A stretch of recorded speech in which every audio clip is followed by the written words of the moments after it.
to a conversation with Shankar Iyer. He's a public policy expert and an author. Shankar's latest book, The Gated Republic, is out now. In fact, it's a book that deals with India's public policy failures and private solutions.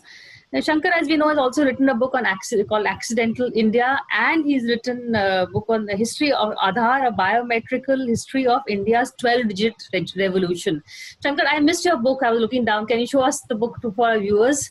The book has been out since June 2020, in fact, a few months ago, and I think it couldn't have come at a better time. Thank you, Shankar, because we are going through one of our public policy crisis, I would say. We're going through the COVID pandemic, and your book has come at a time like this. And in fact, the book is actually divided into 5 thematic chapters, which deal with, I think, crisis in water, in power, health, education, security. So health is definitely something you've been looking at. So Shankar, if I can just plunge deep right in and talk to you about our recent health crisis, and how do you see it as a policy failure? How have you seen the management that India has handled the health crisis?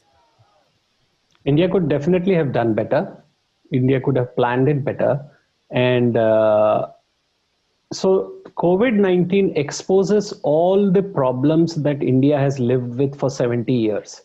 Poor health infrastructure, fewer number of doctors. I mean, it's shocking that a country of 132 crore people or 139 crore people, whichever end of the spectrum you look at. So for 1.4 billion people, we have less than 1 million doctors. That is absolutely inescapable, and it shows up. We also need to double the number of paramedics, quadruple the number of health workers. All of this is showing up when we are dealing with the pandemic. We have also not spent money that is needed to be spent. But in the specific to the pandemic, Priya, what is visible is our inability, in a sense, to bring the best practices. So the state of Kerala has had a history of dealing with epidemics because A, the health workers work all over the world, and B, because it has dealt with Zika, Ebola, SARS, MERS, all the alphabet soups they know. So I would have expected that the government of India, when it went into lockdown, would have created a council which would have consulted the best practices that are available, because Kerala was the first state to have a case, and Kerala has now received international acclaim. But that hasn't happened. Now what we are facing is we are in the middle of the storm. So you can't set up shelters now. So you have to figure out a way to come out of the storm. And the only way to come out of the storm is extensive testing, tracing, isolation, and treatment. This is going to be a long process, and I fear it is going to be painful. The good news is that India's mortality rate is very low. And that is primarily because India's median age population is around 27. So we are much younger people, and we have managed to shield our elderly folks better than other countries. But, to go back to the theme of your book, do you see this in COVID management? Have you seen a lot of private participation with the public section? We've seen them working in tandem. Or do you think that the public sector has let us down and it's the private one that has really bailed us out? Well, absolutely. In any crisis in India, you see the civil society step up and actually scaffold the state. The public policy is so weak that it has to be held, wrapped in the arms of civil society for it to function. So you saw private organizations setting up beds, private organizations donating PPE equipment, private organizations working on communication, think tanks, NGOs. So all the Sero surveys that are being done, the Serum surveys are being done in consultation and with collaboration with think tanks, IDFC Institute, PIFR, and a number of other organizations. And that's how India holds up. So India did come together, but I'm afraid that governments in India have yet to come together. And that is the theme of your book, where you argue that we are actually functioning as little gated republics that are, looking after their own needs rather than the government providing an umbrella shield. Am I right? Yes, and if you look at COVID, the three real issues is that access to healthcare. We have very few community health centers in the rural areas, and now it is much more visible because Corona has traveled into the rural areas. Out of the 50 top districts, 26 districts are rural districts. The second part is every doctor tells you and people tell you wash your hands. Only 25% of India has piped water. So how do you expect this to be carried through? Now, to communicate this message, you have to have better education systems. Typically India produces the largest number of graduates, enrolled graduates, and India has also the largest number of people who can't read or write. So the communication aspect has been weak. And here when you see the gated republic concept is that smaller communities have dealt with it better. Private support structures have come to help the state. And the fact that India has not invested in human development is shown up every time. So we have escaped all this because we've never had something like this before. And there is no country in the world which has developed or gone into the superpower orbit without investing in human development. But you also anecdotally, the example that one can take in the smallest level model would be the gated community. What we call especially Gurgaon has a lot of these gated complexes. They've been managing COVID very well because not just COVID, but they've been managing things like a place like Gurgaon where there is a water crisis, electricity crisis. So they've set up private options, and that seems like a little oasis where you get bijli, pani, everything that is managed, and security. So do you see, is that now becoming an option that private citizens will have to form these RWA like communities at a smaller scale, or maybe a larger organization takes over? Well, to start with, people choose to live in places. You can't sell an apartment today without an inverter backup. You can't sell an apartment today without water filter attached. You will not move into an apartment complex which doesn't have security, which means private security. You don't want to go into an area where, even if municipal water fails, there is no supply of private bottled water. So all of this is already happening. And as you rightly say, Gurgaon, Noida, Pune, large parts of extended suburbs are all gated republics. There isn't a single city in India, Priya, which can assure you 24/7 power supply, except Mumbai. Not a single city. And so people are already willing to, or I shouldn't say willing to, people are going ahead and disinvesting from their hope in public services and going and investing in properties and living spaces where even if they have to pay more. So all these complexes include hospitals, they include schools, they have malls inside, they have their own security. So in a crisis like this, they are much better equipped to deal with it. I mean, physically they are gated, so that's a big plus. And secondly, in terms of infrastructure, they have a lot of self-contained. These are really the Atmanirbhar republics, if I may so say, because they do not depend on government help, or they can do with whatever little government is there on offering. And so these Atmanirbhar republics, the case studies will show. Surely, I'm sure that people will study this, and I myself will look at it as to how the pandemic has been dealt better when in these societies, in these gated communities where people have come together. Let's replicate this argument to a larger model in terms of corporate India. We've seen what is happening here. The unorganized sector is the worst hit. The smaller MSMEs are the worst hit. What we are seeing, it's not just the COVID. It's been, the economy has been on a downhill. People who are flourishing are these larger companies. For instance, even in current time, Mukesh Ambani is probably the only one who's made money during COVID. So the larger organizations are flourishing. Is India heading the Russia way with a lot of oligarchies, a lot of big monopolies coming up, and the smaller businessman is left to fend for himself because there is no support from the public side? But to start with, the economy went into a slide much before the pandemic. For 8 quarters, it has been sliding. And people still voted the Modi Sarkar back because they hoped and trusted this government to deliver on its promises of economic reforms and growth and all. And through that period, already the big companies, so there are two disruptions which affected the smaller player. One is demonetization, which took away informal credit from smaller players.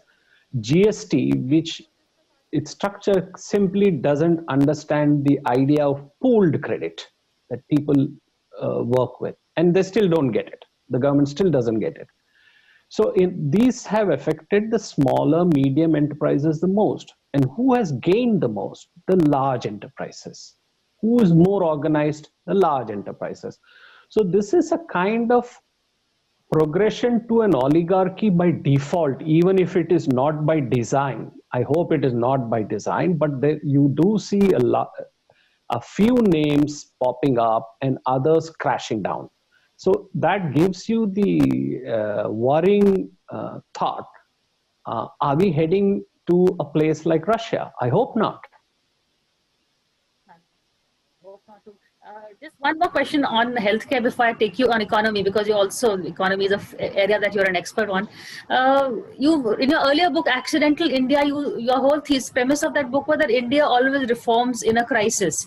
Now you look at healthcare, now we are in a crisis. So what is the way forward? What would be a suggestion? How do we tackle a healthcare system?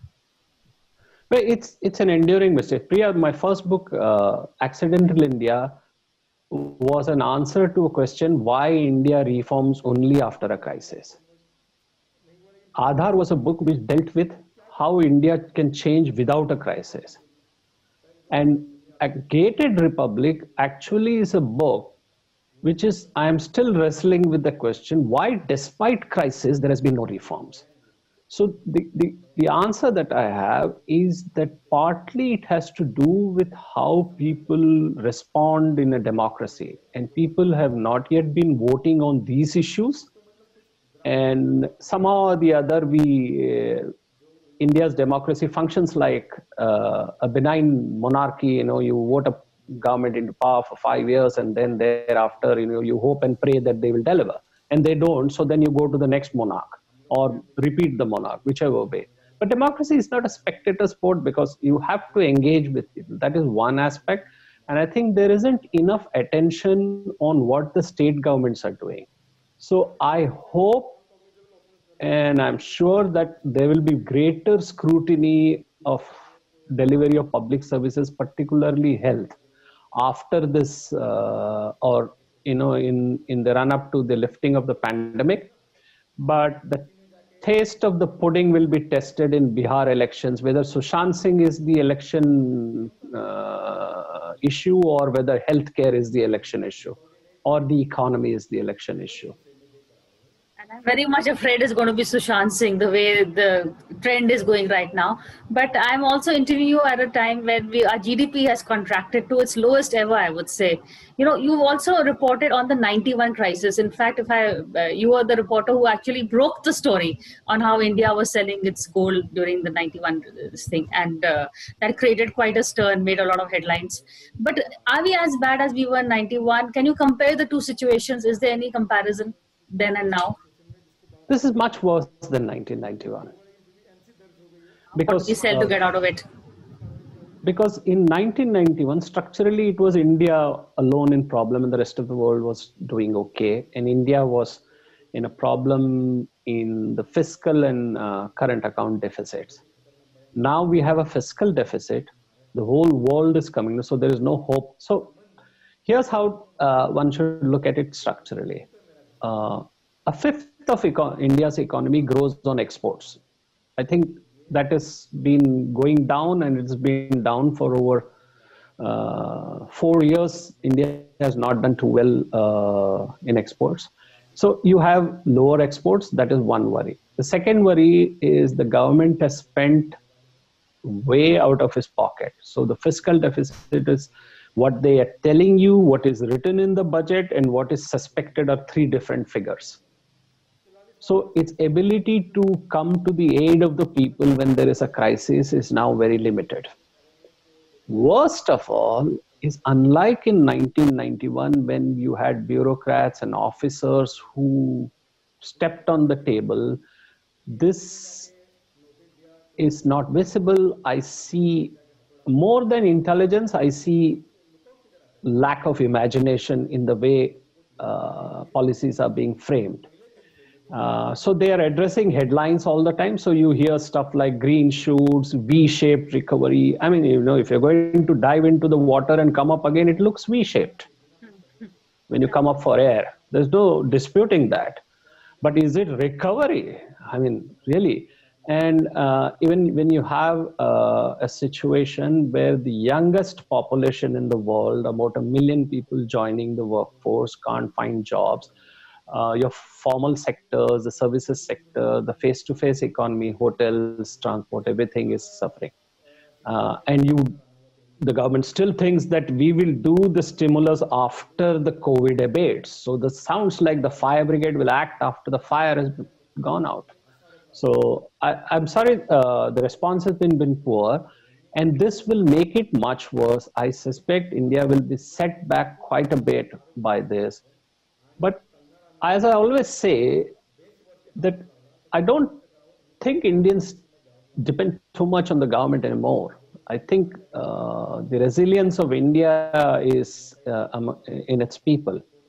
But to answer your question, to compare it to 1991, when the whole world is contracting, when your own economy is contracting, when you have very little money to spend, and when your only shining armor is your foreign exchange reserves, you're in a really tough spot.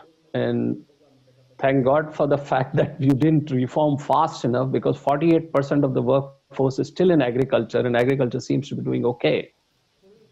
Agriculture is doing okay despite any government intervention. As you said, we are depending too. But the government can intervene. So where should the government intervene? People are saying speed up, say, construction. That's one way. In fact, we shouldn't have stopped the construction work even during the crisis. What else can we do? Because need of the hour is to inject liquidity back in the market. How do you do that? How can the government do that? Because there's no revenue also, Shankar. Does it print more money? Where is going? What are the options? So let's look at it structurally. What can they do? India needs 1 lakh community health centers. They could partner with the state governments and fund the building of those community centers. That will put money into the hands of rural and semi-urban communities. They should use NREGA for this. They could use several other schemes that the government has. India's schools, I think almost many of them require refurbishing. Healthcare needs telemedicine. Schools have been shut. Students are out of school. So they need devices or data connectivity, tutors. All of this are at one level. Okay. In the bigger level, if you are planning to be an economy which exports agri-produce, which lifts its rural population, then you have to improve rural connectivity much more. So why should, if we can work from home, why should a person not be able to work from his village in Patna or Saharsa or wherever? So that requires fiber optic connectivity, that requires data connectivity, that requires rural roads. So the government has many programs in which there are at least 4 different presentations have been made to the government, the Prime Minister's office, one by the Chief Economic Advisor and Sanjeev Sanyal and Ganesh Subramaniam in the Finance Ministry. The Finance Ministry team has made a presentation. The Prime Minister's Economic Advisory Council has made a presentation. The Niti Aayog has made a presentation. So it looks like, all the ingredients of the pickle have been cut and kept at the table, but somebody has to decide to make the pickle. So I think the question is not where you will find the money. The question is, can you afford not to spend the money? So on the money itself, I have suggested that the government can put all its ownership of public sector holdings into a trust, like Temasek in Singapore or KfW in Germany. And against those holdings, you can raise bonds, issue it to wealth funds, sovereign funds, PE funds, pension funds. Use that money for reviving the economy. Now, how will you pay the interest on these bonds? Is that PSUs deliver something like 70,000 crores of dividends every year. So they might be a little less, but use that money. And at some point or the other, government will have to look at how it spends money. So you will have to have an expenditure management commission. You will have to, government will have to finally answer that should it do everything that it does? Should it own everything that it owns? Should it manage everything that it manages? That's the thing. And this is the crisis. This is the time to do it. They can get away with it. I think not doing anything now will set India back between 5 to 10 years. I don't know how bad the pandemic is, how long this is going to continue. We don't know. So to say that we will wait for the pandemic to abate suggests that you know when it will abate. Nobody in the world knows it. So obviously you know something that the rest of the world doesn't know. So you might as well patent it. Well said, Shankar. But they also, another option that they're looking at is FDI. If you talk to any government spokesman, they'll tout about the fact that Apple is setting up manufacturing plants here. They're saying, India's, are we going to become a manufacturing destination, say, to replace China? Is that an option also? Or is FDI, ways of getting FDI? It is a potential. I do say that we have done better on FDI. We have opened up more sectors. And there is a general suspicion about China in the rest of the world. People will de-risk their supply chains. But it is not enough to sit at the gate and wait for, like in the old Bollywood movies, the heroine waiting for the hero to sort of arrive and rescue her. I mean, you have to do much more to bring investment. You have to change your labor laws. You have to make it more flexible. So 34 PSUs are on sale. World over, people are looking for manufacturing capacity to manufacture vaccines and pharmaceuticals. Why not make these 5 pharmaceuticals on the list of 34 SEZs, offer them as plug and play investment opportunities? I'm not sure that kind of effort is being made. I think that there will be certainly shifting of supply chains, but you see, India is not the only spot in the world. A lot of investment is going to Vietnam. A lot of investment is going to Mexico. So if you want, North America accounts for 1/3 of global consumption. So would you rather be in India or in Mexico? So those are questions that India must deal with. India doesn't have a free trade agreement with any of the countries in North America. I mean, the economies that matter. So I think much more will need to be done. Just now, we are in a sweet spot because I think there is this worry in the world about China and, mobile manufacturers, laptop manufacturers tend to sort of shift their thing. And you could see more of that happening. But there has to be much more proactive policy to promote this. I think they should dust up a lot of the reports, the literature that is available with them on SEZs, on plug and play models, on how stuff can be revived. India is going to be the largest solar market. And so I'm happy to hear that the government is sort of doing things in the agri for solar pumps and all. But a much more proactive policy will sort of liberate Indians from dependence on state electricity boards if they have off-grid solar on the rooftops, say on the roof of your house, on roof of buildings.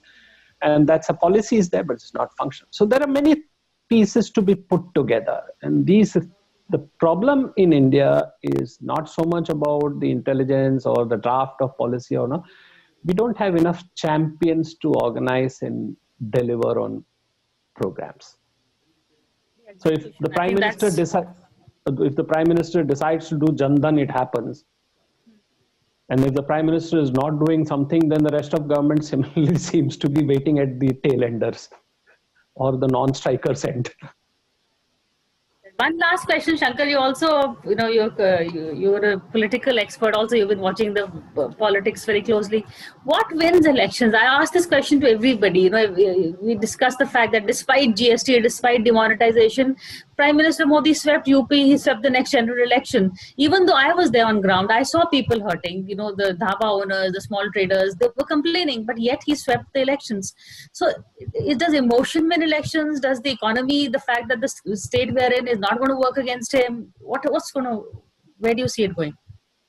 Well, Payat, the easy answer is all of the above. But here's my thinking on this.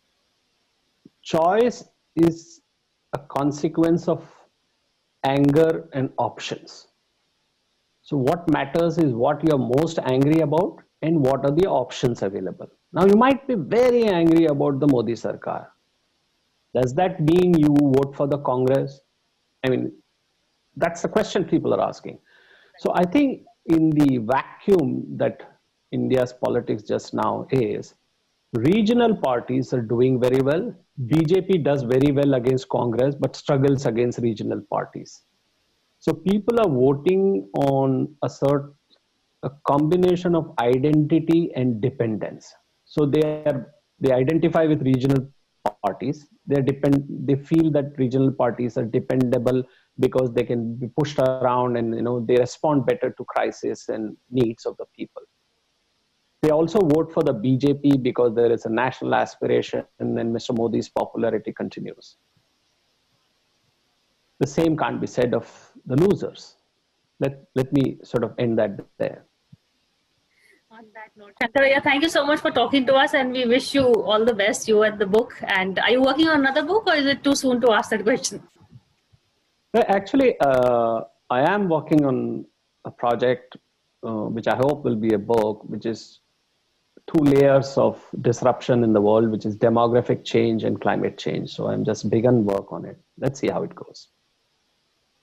Then wish you all the best. Thank you so much for talking to us. Thank you, Priya. It's always a pleasure talking to you.